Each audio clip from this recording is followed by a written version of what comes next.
Innal hamdalillah nahmaduhu wa nasta'inuhu wa nastaghfiruh wa na'udzu billahi min shururi anfusina wa sayyiati a'malina may yahdihillahu fala mudhillalah wa may yudlil fala hadiyalah.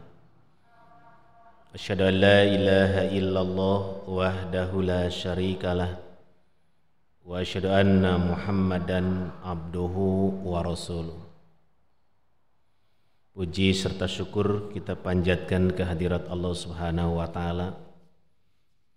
Alhamdulillah di sore hari ini kita bisa bersilaturahim walaupun melalui udara, melanjutkan kajian kita, mentafakuri, mentadaburi ayat-ayat Allah Subhanahu wa taala yang mana Allah perintahkan kepada kita setelah kita sebagai mukminin muslimin yang diwarisi oleh Rasulullah sallallahu alaihi wasallam dua pegangan Al-Qur'an dan Sunnah, sudah seyogyanya kita berkewajiban untuk memahami, mentafakuri, memahami, lalu menjadi pegangan hidup kita agar kita tidak terlepas dari fangkal-fangkal aturan-aturan Allah Subhanahu wa taala dan sunnah Rasulullah sallallahu alaihi wasallam. Iwan fillah rahimakumullah, di sore hari ini kita bahas 4 ayat di surat Asy-Syams, ayat 7, 8, 9 dan 10. A'udzubillahi minasyaitonirrajim. Wa nafsi wa ma sawwaha fa'alhamaha fujuraha wa taqwaha qad aflaha man zakkaha wa qad khaba man dassaha. Wa nafsin, demi jiwa, wa ma sawwaha, dan penyempurnaannya, fa'alhamaha, lalu Allah Subhanahu wa taala mengilhamkan kepada jiwa tersebut fujuroha, jalan-jalan asyar, kejelekan, kedurhakaan, wa taqwaha, dan jalan ketakwaan. Qad aflaha, sungguh telah beruntung, mang zakaha, orang yang mensucikan dirinya, wa qad khoba, dan sungguh telah rugi, mang dassaha, orang yang mengkotori jiwanya. Ikhwan fillah rahimakumullah, di surat Asy-Syams ini dari mulai ayat 1 sampai 7 itu sumpah Allah Subhanahu wa taala, yang pertama dengan matahari, yang kedua dengan bulan, ketiga dengan siang, keempat dengan malam, kelima dengan langit, keenam dengan bumi, dan ketujuh wa nafsi wa masawaha, demi jiwa dan penyempurnaannya. Maksudnya aqsama bin nafsil insaniyah, Allah Subhanahu wa taala sumpah dengan jiwa manusia dan penyempurnaannya. Maksudnya di sini adalah mustaqiman alal fitratil qawimah, istiqomah dalam fitrahnya. Di samping Allah Subhanahu wa taala menyempurnakan jiwa manusia itu dengan i'ta'u quwiha bihasbi hajati ila tadbiril badan, kekuatan yang dibutuhkan untuk badannya, termasuk al-hawas, al-batinah, wad-dhahirah. Kekuatan manusia diberikan kesempurnaan anggota badan, diberikan juga kekuatan akal, kekuatan fisik, dan yang tidak kalah pentingnya adalah manusia itu mustaqiman alal fitratil qawimah. Dia tetap dalam kefitrahannya selaku manusia yang telah dibekali oleh Allah Subhanahu wa taala ketauhidannya. Falhamaha fujuraha wa taqwaha. Lalu Allah Subhanahu wa taala mengilhamkan, atau Allah Subhanahu wa taala arrafa hada nafs fa abhamaha ma huwa syarr wa fujur wa ma huwal khair wa taqwa. Jadi Allah Subhanahu wa taala telah memperkenalkan kepada jiwa manusia itu dan memahamkan mana yang jelek, mana yang durhaka, dan mana ketakwaan. Jadi secara fitrah manusia itu sudah bisa membedakan. Sebab Allah Subhanahu wa taala telah mengilhamkan. Atau kalau dalam surat Al-Balad itu dengan kalimat wahadainahun najdain. Kami telah memberikan hidayah kepada jiwa tersebut najdain. Najdun itu adalah thoriqun murtafiun, jalan yang tinggi, jalan yang nanjak. Jadi antara kedurhakaan dan ketakwaan itu sama-sama murtafi, itu sama-sama tinggi, sama-sama sulit ditempuhnya. Tapi yang dirasakan oleh manusia justru yang berat itu kepada ketakwaan. Padahal kedurhakaan juga itu adalah berat.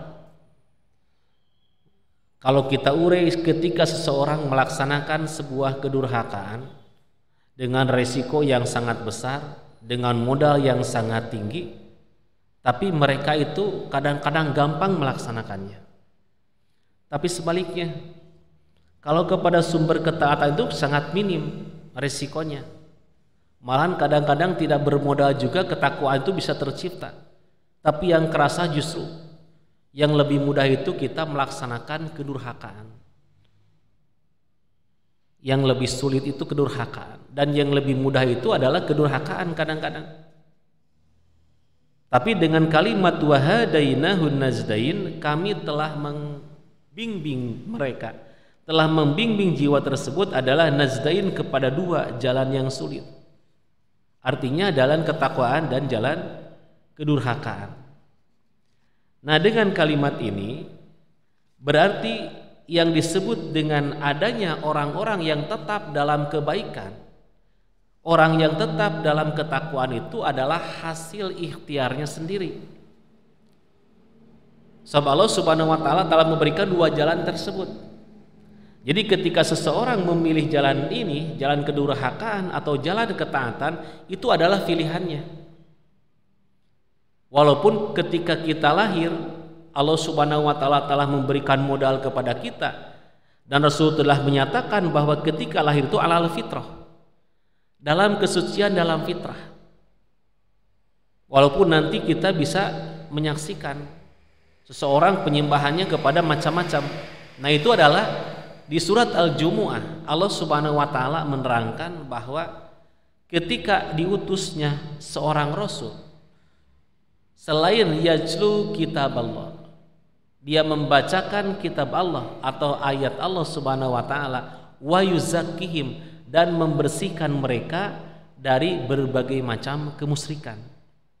Nah, dengan kalimat ini berarti ketika Rasul diutus itu adalah untuk menyempurnakan kefitrahan manusia, untuk menetapkan manusia ada dalam fitrahnya.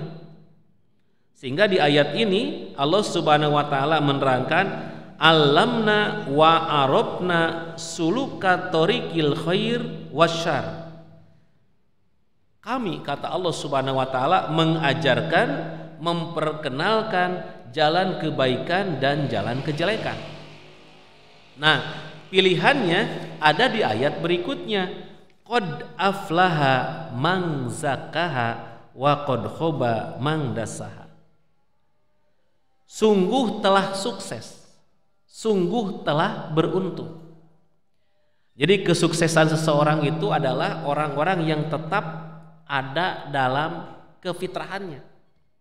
Jadi orang-orang yang mendidik dirinya tetap dalam kefitrahannya, sehingga dikatakan man zakkaha, orang yang membersihkan dirinya. Apalagi kita kalau dikaitkan dengan adanya Idul Fitri.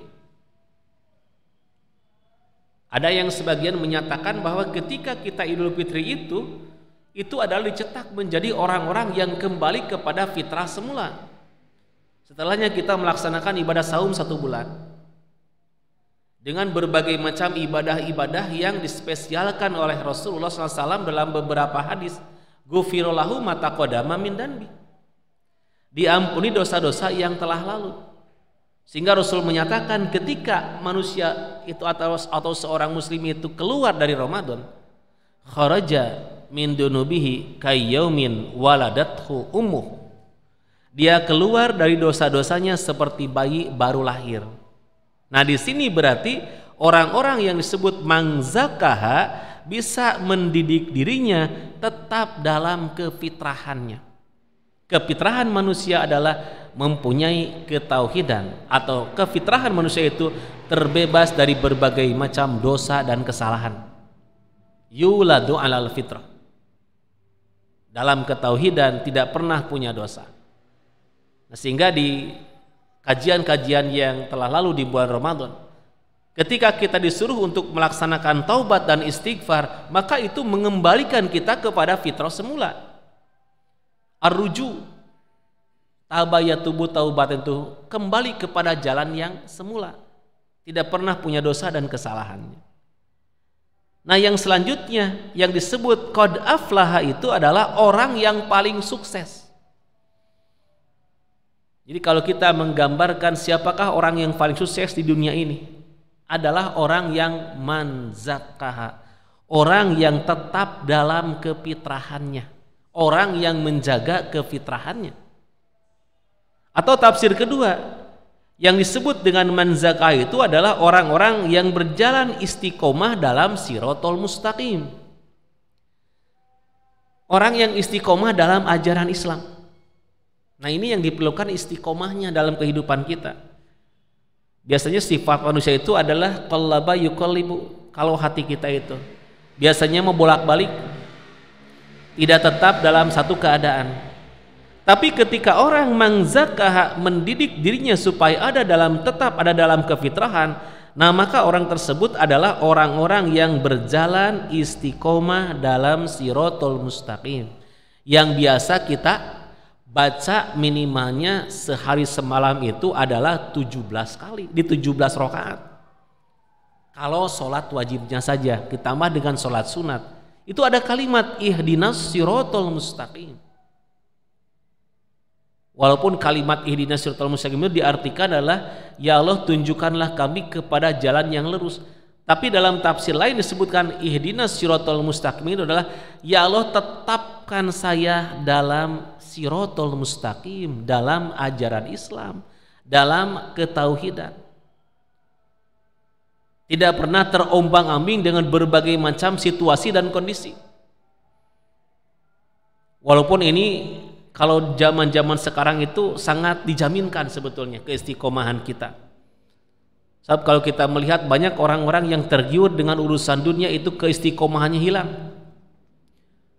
Sehingga kita suka mentafakuri ada seseorang yang tadinya kuat keimanan, yang tadinya istimewa dalam ketauhidan, tapi kesalahannya punya jabatan, punya kedudukan, sehingga itu orang kelihatan keistiqomahnya itu bisa berubah. Nah, kemungkinannya itu adalah selain kita melaksanakan tadi man zakkaha, ada lagi yang disebut dengan doa. Rabbana la tuzigh qulubana ba'da id hadaitana, ya Allah, semoga Engkau tidak melencengkan hati kami setelahnya kami mendapatkan hidayah. Kadang-kadang kita suka ditemukan dengan satu peristiwa yang tidak masuk akal, tapi itu kenyataannya dalam Al-Quran sudah diterangkan di berbagai macam ayat. Misalnya kalau orang kita tafakuri, ini orang yang kuat tadinya. Kadang-kadang orang heran, saya tidak ngerti dengan orang ini. Orang ini adalah taat ibadah, tapi kok kenapa dia tergiur dengan adanya aliran sesat atau orang-orang yang menggelincirkan kepada ajaran-ajaran lain, atau dia itu tidak istiqomah lagi atau ketauhidannya sudah luntur lagi. Nah, ini kemungkinannya juga sejabanya kita selain kita mangzakaha, memposisikan mendidik kita dalam kefitrahan juga, tidak lepas kita berdoa kepada Allah Subhanahu wa taala. Ada lagi doa, ya muqallibal qulub sabit qalbi ala dinika, yang membolak-balikan hati, tetapkanlah aku dalam ajaran Islam. Atau bisa juga dengan ihdinas siratal mustaqim, istiqomahkanlah aku di siratal mustaqim. Nah, tafsirnya adalah menjaga ketauhidnya sampai akhir hayat. Nah, ini yang sangat kita perlukan. Sehingga dalam Al-Quran itu surat Ali Imran ayat 102, di ujungnya ada kalimat wala tamutunna illa wa antum muslimun. Ini gambaran orang-orang yang aflah, orang-orang yang sangat beruntung dalam kehidupannya adalah tatkala orang tersebut orang yang mangzakaha, menjaga, mendidik kesucian dirinya, termasuk menjaga ketauhidannya ini sampai akhir hayat. Sehingga kenapa kalau kita melihat orang yang sakaratul maut, menyaksikan orang yang sakaratul maut, kita memberikan lakinu mautakum la ilaha illallah, supaya orang tersebut ketika ada dalam mengakhiri kematiannya atau akhir dalam kematiannya itu, dia tetap ada dalam ketauhidannya. Lakinu mautakum la ilaha illallah. Kata Rasulullah, bimbing orang yang hampir mati di antara kalian dengan kalimat la ilaha illallah. Dalam rangka apa di sini? Menjaga ketauhidan sampai akhir hayat. Itu minimalnya ada 3. Jadi orang-orang yang aflah itu orang yang paling sukses dalam kehidupannya. Yang pertama adalah orang yang mendidik dirinya tetap dalam fitrahnya, tidak berubah ketauhidannya. Yang kedua, istiqomah dalam siratal mustaqim. Dan yang ketiga, menjaga ketauhidan sampai akhir hayat. Ikhwan fillah rahimakumullah. Dan yang kedua, orang yang paling rugi adalah orang yang waqad khoba, dan sungguh orang telah rugi mangdasaha, orang yang mengkotori dirinya. Itu ada kalimat mangdasaha. Mangdasaha itu adalah paman fa'ala syar wal maksiat an qaso nafsahu min marotibihil kamal. Tafsirnya seperti itu. Barang siapa yang mengerjakan kejelekan, kemaksiatan, an qason nafsahu an marotibihil kamal, dia telah mengurangi martabat yang sempurna dalam dirinya. Nah, itu rugi. Kita itu mempunyai derajat yang sempurna, martabatul kamal. Derajat kita sempurna. Inna akramakum indallahi atqakum. Dalam ayat lain, orang yang paling mulia itu adalah orang yang paling takwa kepada Allah Subhanahu wa taala. Nah, sehingga kalau ketakwaan tersebut tercemar dengan fi'lul syar wal maksiat, an qaso nafsahu an marotibatil kamal, dia mengurangi kemartabatan, kesempurnaan martabatnya. Sehingga banyak di dalam Al-Quran, kenapa orang disejajarkan dengan kirodah al-khonazir. Bani Israel kan ketika itu i'tadau minkum fisabti kunu kirodatan khosi'in. Itu dilemahkan, dihinakan oleh Allah Subhanahu wa taala, sehingga derajatnya itu mensamai atau menyamai derajat-derajat orang-orang yang mempunyai sifat-sifat kirodah, sifat-sifat monyet yang susah untuk diurus, al-khanazir yang hidup dalam bergelimbangan dosa, kotor kehidupannya. Atau dengan ayat lain, kal an'am bal hum adalu, dia itu seperti binatang, malahan itu lebih rendah derajatnya daripada binatang. Dengan apa?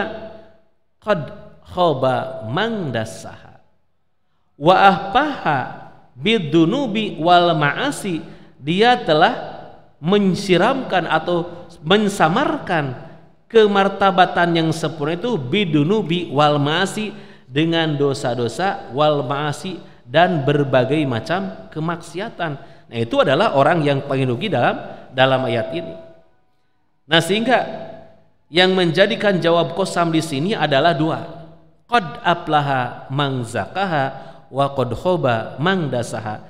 Jadi kalimat yang di sini qad aflaha, orang yang telah sukses, orang yang mensucikan dirinya. Jadi itu kalimat mensucikan dirinya itu adalah hasil usaha. Ya, tidak bisa kita mempunyai martabat yang sempurna, kita mempunyai ketauhidan, kita mempunyai kesempurnaan dalam kehidupan, bebas dari dosa dan kesalahan. Ini harus dijaga. Dijaga dengan apa? Tadi saya terangkan yang 3. Itu caranya kita bagaimana mendidik kita supaya tetap ada dalam ketauhidan. Nah, ini yang disebut dengan thalabul ilmi dalam Islam. Sehingga maksimal thalabul ilmi itu ketika orang lahir sampai meninggal dunia, dalam rangka apa ini? Dalam rangka menjaga ketauhidan atau menjaga supaya kita tetap ala mangzakah, orang yang mensucikan dirinya. Nah, yang selanjutnya di sini ada satu riwayat hadis Ibnu Abi Hatim an Abi Hurairah qala sami'tu Rasulullah sallallahu alaihi wasallam yaqra'u fa'alhamaha fujuraha wa taqwaha qala Allahumma atin nafsi taqwaha. Nah, ini jadi ketika Rasulullah menyatakan atau Rasul menyatakan fa'alhamaha fujuraha wa taqwaha, Allah telah mengilhamkan kepada manusia itu jalan kedurhakaan dan jalan ketakwaan. Rasulullah langsung menyambung dengan doa. Apa sebabnya dengan doa? Ternyata kita tidak bisa usaha sendiri tanpa adanya doa. Dan kita juga tidak spesial doa saja tanpa ada usaha kita. Jadi kita berusaha menjaga kefitrahan kita, menjaga kebersihan kefitrahan kita, dan selain itu kita meminta kepada Allah, Allahumma ati nafsi taqwaha, ya Allah berikanlah kepadaku jiwaku ketakwaan, wa zakkaha, dan kesucian jiwaku, anta khairun man zakkaha, kau adalah sebaik-baiknya orang yang mensucikan jiwa tersebut, anta waliyuha wa maulaha, dan engkau adalah wali dan maula, pemimpin jiwa tersebut. Nah, ini dengan doa yang Rasulullah SAW ajarkan kepada kita. Dan dalam satu riwayat yang lain adalah riwayat Imam Ahmad, Muslim, an Zaid bin Arqam qala Rasulullah SAW yaqulu Allahumma inni a'udzubika minal azzi wal kasali. Ini ada redaksi yang sama dengan doa yang lain. Ya Allah, aku berlindung kepadamu minal azzi wal kasali, dari kelemahan dan dari al-kasal, kemalasan. Wal haram wa jubun wal bukhul wa adzabil qabri, dari pikun, jubun itu berangan, wal bukhlu, bukhli itu adalah kekikiran, adzabil qabri, dari siksaan kubur. Dilanjutkan dengan yang tadi, Allahumma ati nafsi taqwaha, ya Allah berikanlah kepada jiwa tersebut ketakwaannya, wa zakaha, dan kesuciannya, anta khairun man zakaha, kau adalah sebaik-baiknya yang memberikan kesucian kepada jiwa tersebut, anta waliyuha wa maulaha, kau wali jiwaku, jiwanya, dan wali atau pemimpin jiwanya. Allahumma ya Allah inni a'udzubika min qalbin la yakhsha'u, ya Allah aku berlindung diri kepadamu dari hati yang tidak pernah khusyuk, wa an nafsin la tahsya'u, dan dari jiwa yang tidak pernah kenyang, wa ilmin la yanfa'u, dari ilmu yang tidak bermanfaat, wa da'watin la yustajabalaha, dan dari doa yang tidak diijabah oleh Allah Subhanahu wa taala. Qala Zaid kana Rasulullah SAW yu'allimunahunna wa nahnu nu'allimukuha. Jadi ini adalah diajarkan oleh Rasulullah kepada para sahabat, dan kami, kata para sahabat, mengajarkan lagi kepada orang lain. Nah, di sini kita diajarkan oleh Rasulullah dua doa dengan yang tadi fa'alhamaha fujuraha wa taqwaha, qad aflaha man zakaha wa qad khaba man dasaha. Kenapa Rasulullah tadi disebutkan itu adalah menambah dengan doa. Usaha kita belum maksimal ketika kita doanya tidak dilaksanakan. Jadi orang yang tidak pernah berdoa itu usaha terus-terusan itu adalah orang-orang yang takabur, orang yang sombong. Jadi apa yang dia rencanakan pasti 100% seperti itu, tapi ternyata ada takdir Allah Subhanahu wa taala. Nah, maka di sini kita dilanjutkan dengan adanya doa kepada Allah Subhanahu wa taala. Nah, di sini adalah kita bisa mengambil kesimpulan untuk menjaga kefitrahan kita sejak awal Allah Subhanahu wa taala ciptakan. Dan kita sudah diberikan ilham oleh Allah mana jalan yang durhaka, mana jalan yang ketakwaan. Usaha tetap ada di kita. Aflah dan khoba itu adalah hasil pilihan, bukan ponis dari Allah Subhanahu wa taala. Jadi kita yang mensucikan dirinya, berarti kita memposisikan dalam fitrah kita selaku manusia. Dan kalau kita orang atau kalau kita mengkotori jiwa dengan berbagai macam kemusyrikan, dengan amalan-amalan yang jelek, berarti kita itu seolah-olah telah mengurangi martabat manusia yang sangat sempurna di hadapan Allah Subhanahu wa taala. Itulah mungkin yang bisa saya sampaikan, yang mana ayat-ayat tersebut adalah merupakan ayat yang biasa kita rasakan sehari-hari, bagaimana kita sulitnya menjaga kesucian diri. Sebab ada sisi lain adalah iblis, setan yang selamanya menggoda kita, dan kita berlindung kepada Allah SWT supaya kita tidak termasuk orang-orang yang mengkotori jiwanya dengan berbagai macam kemusyrikan. Kesananya bisa berimbas kepada ibadah, bisa berimbas kepada amal-amal lain ketika kemusyrikan pertama dilaksanakan oleh orang tersebut. Mudah-mudahan menjadi ilmu yang bermanfaat, dan mudah-mudahan amaliah kita dicatat oleh Allah sebagai amalan sholihan mutaqabbalah. Aqulu qouli hadza astaghfirullah li wa lakum. Rabbana atina fid dunya hasanah wa fil akhirati hasanah wa qina adzabannar. Wassalamualaikum warahmatullahi wabarakatuh.